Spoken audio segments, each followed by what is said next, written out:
Hello, my name is Joaquín Rodríguez, and first of all, I would like to thank Gastrointestinal Endoscopy for the opportunity to present this study on behalf of the Spanish group of EMR.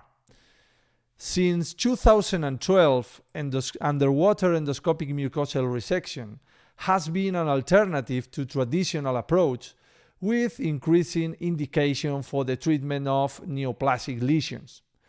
Focusing on the treatment of colonic lesions, more and more studies showing better results in terms of en bloc resection, even in recurrence.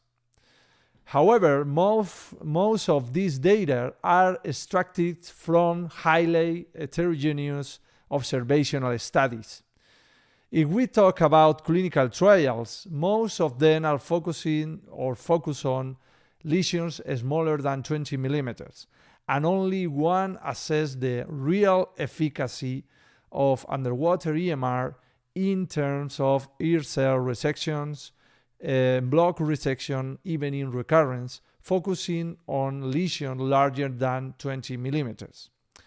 In this study, underwater EMR replicates its superiority over traditional resections in terms of efficacy, but not in terms of recurrence, a set of lesions larger than 30 millimeters. Therefore, we decide to design a randomized and multicenter control trial in which we evaluate the real efficacy of underwater EMR in 11 Spanish hospitals, especially focus on the recurrence rate because we consider that this is the most important point regarding to the real efficacy of the technique.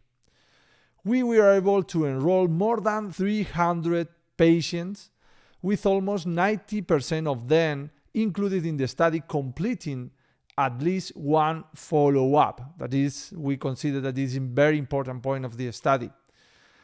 Unlike the result found in previous studies, in our study, underwater EMR did not show superiority over the traditional techniques in terms of the recurrence.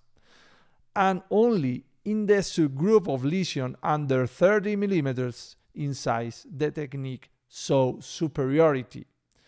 This trend was repeated in the secondary objectives or endpoint of the study, for example, EART-0 resection and also in block resection rate.